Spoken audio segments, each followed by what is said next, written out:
Hey, it's Bug. I recently got into Tekken 8, so I thought it would be cool to make a very basic beginner's guide to improving at Tekken. Why am I making this? I want to improve more, and I want to understand the game better for myself. I also think I have a very clear perspective on how a beginner should approach Tekken if they want to improve efficiently. I needed similar videos when I first started with fighting games, and I think Tekken could, you know, use another really basic beginner's guide. It has good resources, but I just think I could offer a good perspective on how a beginner should approach this game. For context, I competed in platform fighters for a little over 5 years in Smash Ultimate and Melee. I worked a lot with the Diddy Kong community in Ultimate to further understand and push that character. I've won a couple local tournaments, but I wouldn't consider myself that good. But that said, I have a pretty deep understanding of improving at Smash Bros. And fighting games in general. And a lot of what I learned from Smash transfers to traditional fighters a lot more than you may think. With that said, Tekken is my first. Tekken 8 is my first Tekken game, and my first traditional fighter that I've actually owned. I've interacted with fighting games in the past, mostly Guilty Gear Strive and Street Fighter, but I would consider myself brand new to Tekken with a pretty deep understanding of fighting games as a whole, though. I like to clarify that I don't think I'm good at Tekken. I'm definitely aware of my improvement, so I'll say that, but I don't think I'm good yet. I've reached Shinryu with Kuma in less than 400 games, like 350-ish, I think. And as for my goals with Tekken, I plan on competing. I'm going to just keep playing ranked and see where that goes, but I don't have like a concrete goal for ranked. I think with like how I'm improving, I could definitely hit blue, and that's not like a crazy goal to have. But I honestly don't know. Hopefully I'll be able to start competing, like actually going to tournaments soon, like monthly events within my state, and if I ever get the opportunity to go to a major, I definitely won't say no to that. Yeah, with all that said, let's get into how to learn Tekken. Okay, so with that all said, there are some fundamentals that you're going to have to understand with Tekken. The most basic, I guess more so essential concept is neutral. Neutral is sort of the state of the game where nobody has an advantage, nobody's gotten a hit, nobody's in like a disadvantageous spot.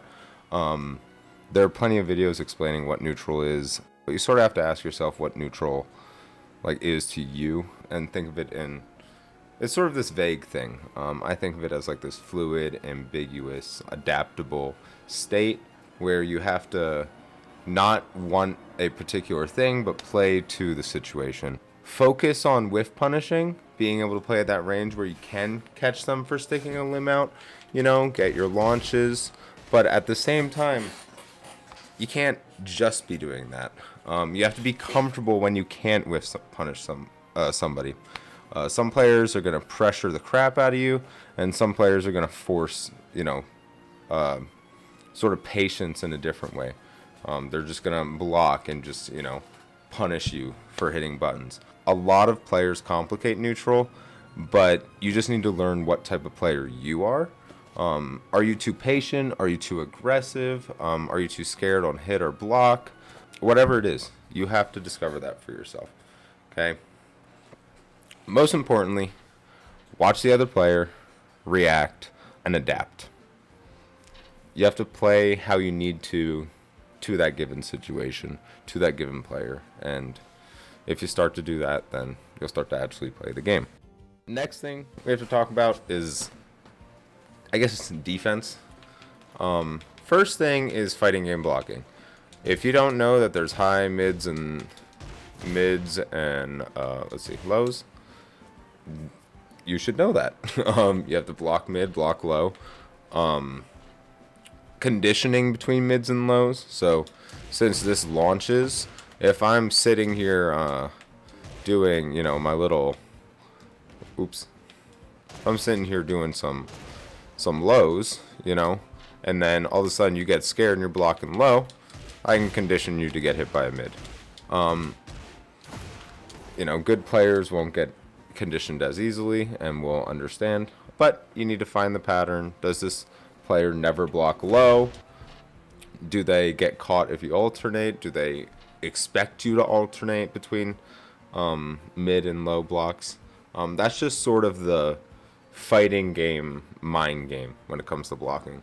The other thing I wanted to mention was Tekken mids is what I sort of call it. Tekken mids can launch. They can be heat crushes. They can be like weird counter hit moves.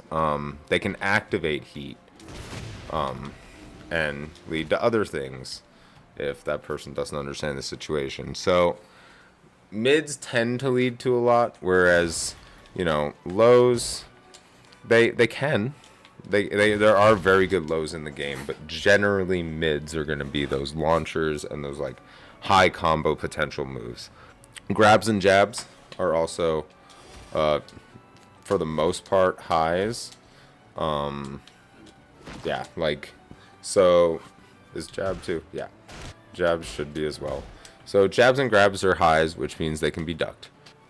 You just sort of have to know the rock, paper, scissors of Tekken, knowing that mids are really powerful, but also like there's these options that are going to force you to duck, being lows, grabs, and jabs. And then, yeah, a lot of people in this game just block mid until they're scared that they're going to get grabbed, usually, and they duck. Unless you have like that low mix up with your character to force that. The next fundamental thing you should understand is movement. Tekken's movement's a little bit different from other fighting games. It's a 3D fighter, so you got the sidestep.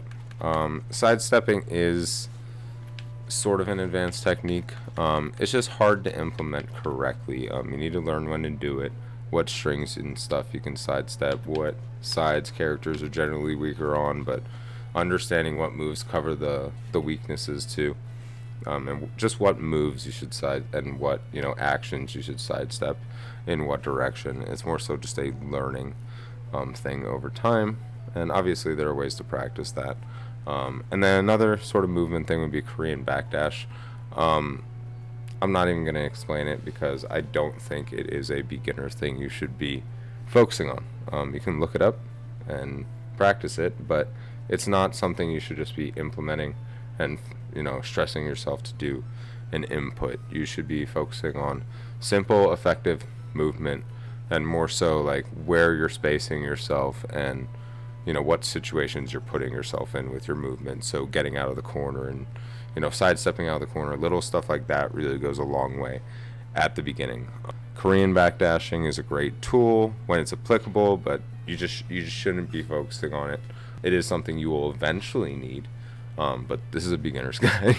And yeah, sidestepping, that is something you should be doing, but just remember that you're not going to be utilizing to its full potential yet.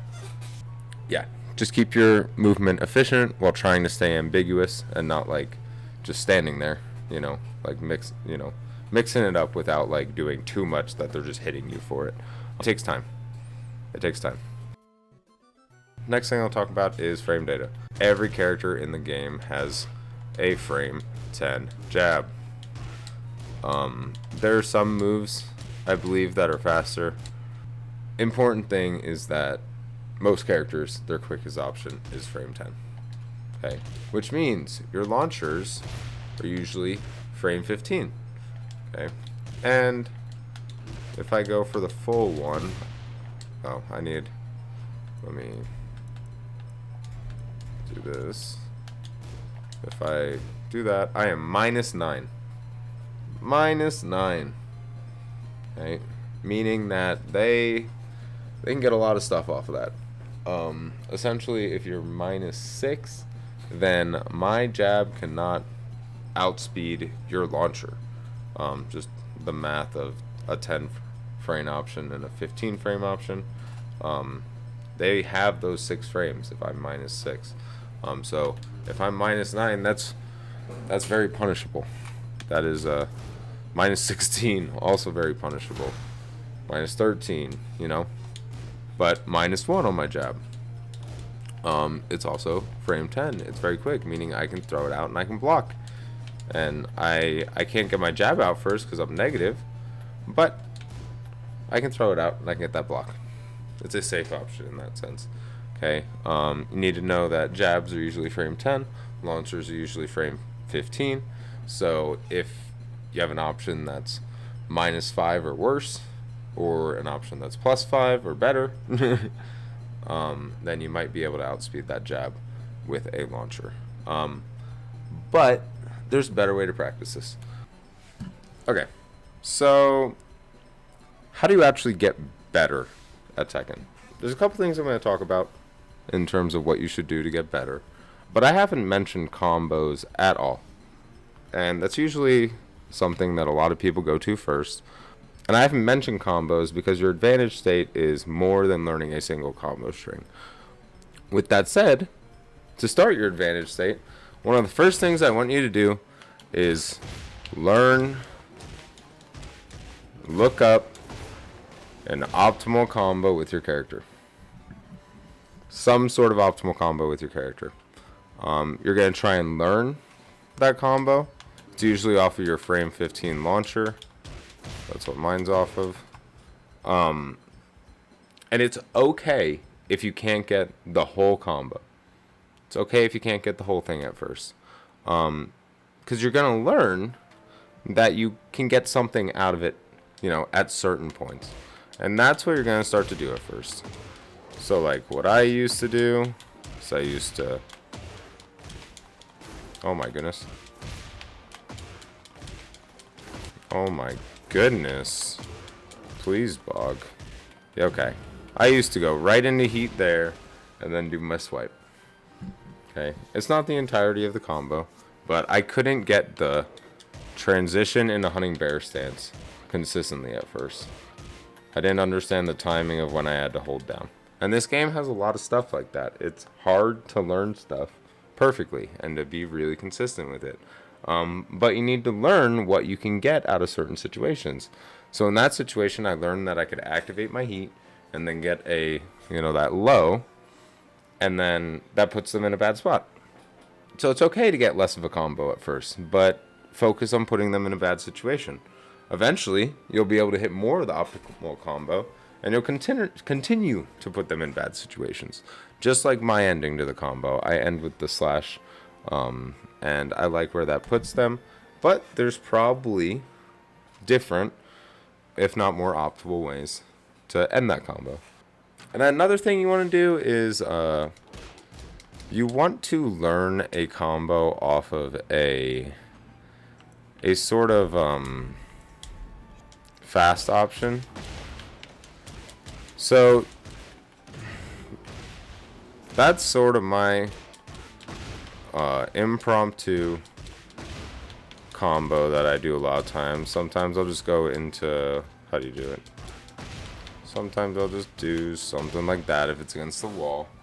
But you want to know combos off of stuff that is faster too. That's my frame 10 jab. Now they can block the second and third hit of that, so it is not really an honest thing. It's not really a real thing.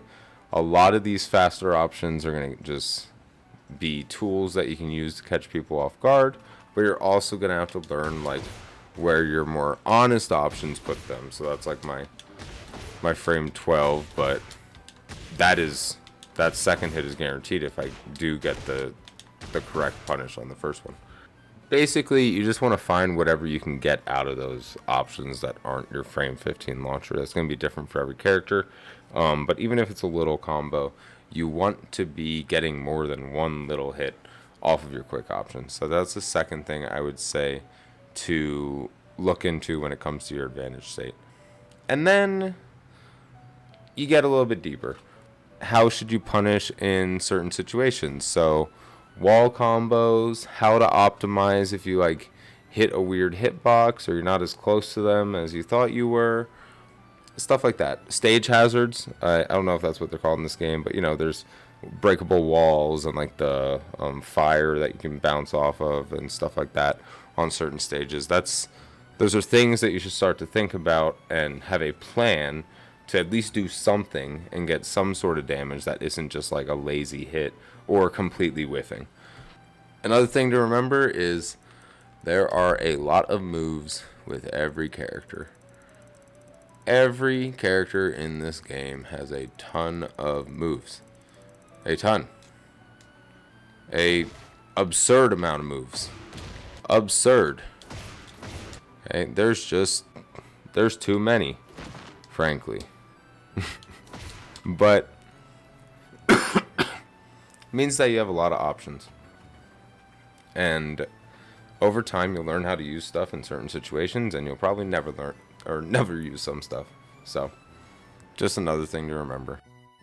Okay, next we're going to talk about punishment training. So, I definitely think you should go into training mode, and right above combo challenges, there is punishment training.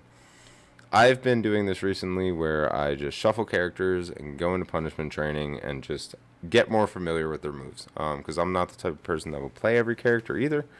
So I need to have some way to have that character fight against me to learn or watch them. But I learn better by, playing against them, as most people do. So when you're in punishment training, there's a couple things you're going to want to learn. First thing is just getting the hang of what their moves are.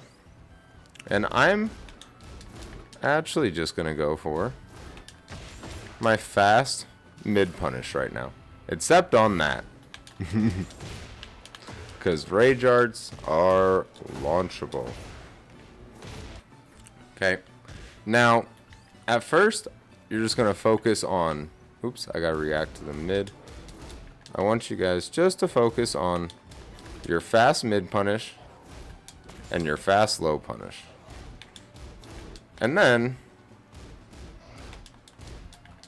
you're going to start to get more comfortable with the timing of their moves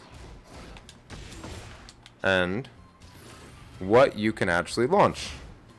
So like that, rage arts are the easy ones, and I believe every character has the rage art shuffled in by default. I did not mean to jump there. Okay, let me pause real quick. Okay, but at first, focus on fast mid punishes, launch punishes, and then fast low punishes.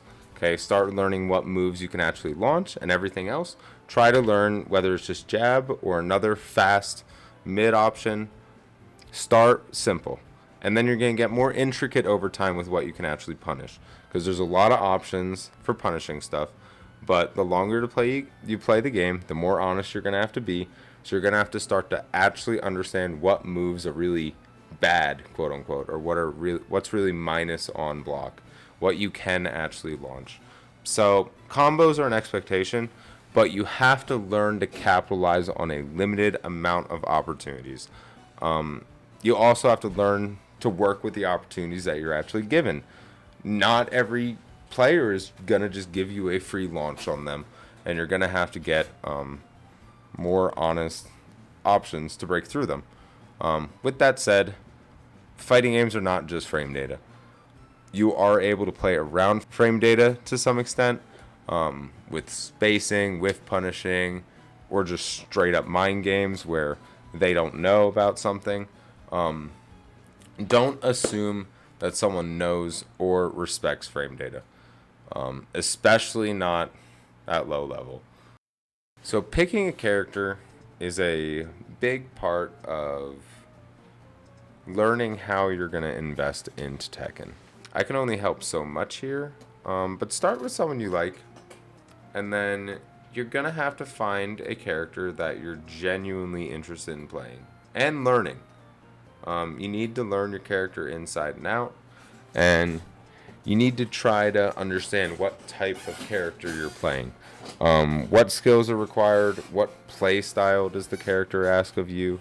Characters can be played in different ways, but to some extent they're forced into a certain sort of play style, especially the better you get. But The important thing is to commit to a character when one feels right. When a character feels right, you should commit to them. And if they stop feeling right, then you can switch characters, but you want to eventually try to commit on a character that you are comfortable with learning what they need to do in any situation, good, bad, or just boring. I play Kuma. I play Kuma because I love bears, and I like his playstyle. He's satisfying to me with how I play other fighting games. I enjoy his combos, and personally, I just think his moves are fucking hilarious, and yeah, he's just funny bear. I play King as a little secondary for similar reasons, because I think he's degenerate and funny. And I play Panda because it's essentially the same exact character as Kuma. With that said, I'm committed to improving with Kuma. I really enjoy this character, and I see myself competing with just Kuma when I get to that point.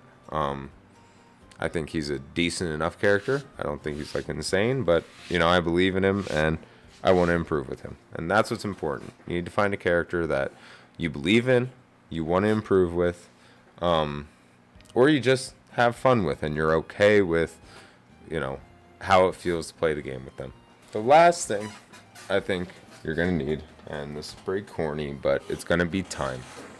If I know anything from experience, it's that fighting games take time. Improving at a fighting game is an extremely humbling but rewarding experience. You'll eventually realize that the further you go, the more everybody around you is also trying to improve.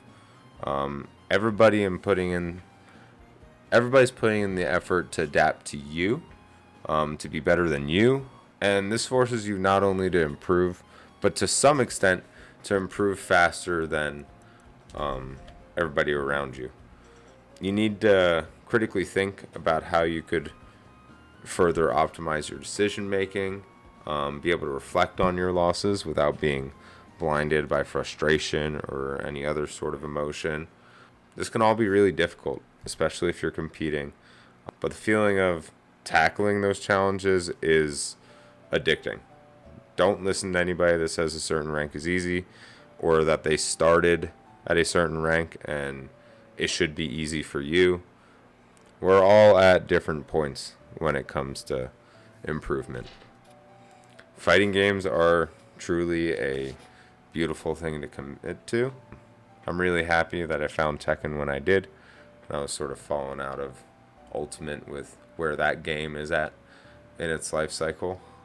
But yeah, hopefully this video is helpful to you in some way, even if I don't have the most, professional view on things. I'm definitely trying to improve, and yeah, I think this game is really fun. Please remember to like, comment, and subscribe, and thanks for watching. Have a good one, hombres.